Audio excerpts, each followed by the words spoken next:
ನೋಡ್ರಿ ಸಂಜೆಗೆ ಆಗೈತಿ. ನಮ್ಮ ಹಸ್ಬೆಂಡ್ ಇದಕ್ಕೆ ಹೋಗ್ಯಾರ, ಸೈಕ್ಲಿಂಗ್ ಹೋಗ್ಯಾರ. ಆಮ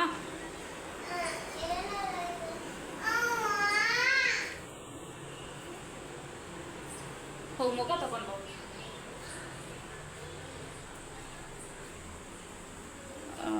ನಾನು ರಾತ್ರಿ ಅಡುಗೆ ಏನರ ಮಾಡಬೇಕು. ಈಗ ಸದ್ಯಕ್ಕೆ ಹಾಲು ಇಟ್ಟೇನೆ ಕಾಫಿ ಮಾಡ್ಕೊಳಕ್ಕೆ. ಆಮೇಲೆ ಹಾಲಿನ ಜೋಡಿ ಸ್ನ್ಯಾಕ್ಸ್ ಏನು ತಿಂತೀನಿ ಅಂತಂದ್ರೆ, ನಾನು ಮುಂಚೆ ಚಿಪ್ಸ್ ತಿಂತಿದ್ದೆ ಭಾಳ. ಯಾಕಂದ್ರೆ ಎಕ್ದಮ್ ಸ್ಪೈಸಿ ಮಸ್ತ್ ಅನಿಸ್ತಿದ್ದು, ನಂಗೆ ಭಾಳ ಇಷ್ಟನೋ ಚಿಪ್ಸ್. ಬಟ್ ಈಗ oily food junk food avoid ಮಾಡ್ಬೇಕಂತಂದ್ರೆ ಕಾಫಿ ಒಳಗೆ ಸೈಡ್ ಏನರ ತಿನ್ಬೇಕು ಅನಿಸ್ತೈತಿ.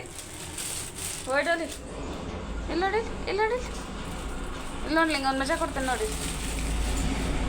ಯಾವ ಸಾಂಗ್ ಕಲ್ತಿ ಸ್ಕೂಲಲ್ಲಿ? ಆಕಿ ತಿಂದಾಳಮ್ಮ. ನಾನು ಆ್ಯಕ್ಚುಲಿ ಇವತ್ತು ಅನ್ನ ಸಾಂಬಾರು ಮಾಡ್ಬೇಕು ಅಂದ್ಕೊಂಡೆ. ಬಟ್ ನಮ್ಮ ಮನೆಯಾಗ ಇವತ್ತು ಯಾರು ಸಾಂಬಾರು ಬೇಡ ಬೇಡ ಬೇಡ ಅನ್ನತ್ತಾರೆ. ಬೇರೆ ಯಾವುದ್ರ ರೈಸ್ ಐಟಮ್ ಮಾಡೋಣ ಅಂತಾರೆ.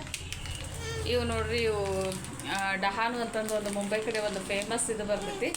ಅಲ್ಲಿ ಶೇಂಗಾ ಭಾಳ ದೊಡ್ಡ ಇರ್ತಾವೆ, ಉಪ್ಪಿನ ಶೇಂಗಾ.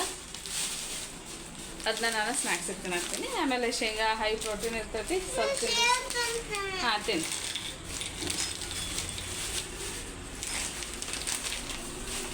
ಇವು ಸಾಲ್ಟೆಡ್ ಇದು ಉಪ್ಪು ಹಾಕಿದ್ದು ಇರ್ತಾವೆ, ಚಲೋ ಇರ್ತಾವೆ. ಹಾಂ ಕೊಡ್ತಾರೆ. ಇವು ಶಿವಪುರಿಗೆ ಅಂತಂದೇವಿ, ಬಟ್ ಇವ್ರು ಹಂಗೆ ತಿಂದ ಖಾಲಿ ಮಾಡ್ತಾರೆ. ಶೋನ ನಿನಗೂ ಸಣ್ಣ ಶೇವ್ ಬೇಕಾ? ಇದು ನೈಲಾನ್ ಶೇವ್ ಅಂತ ಬರ್ತಾವೆ. ಶಿವಪುರಿ ಒಳಗೆ ಭಾಳ ಅಂದ್ರೆ ಭಾಳ ಚಲೋ ಆಗ್ತವೆ.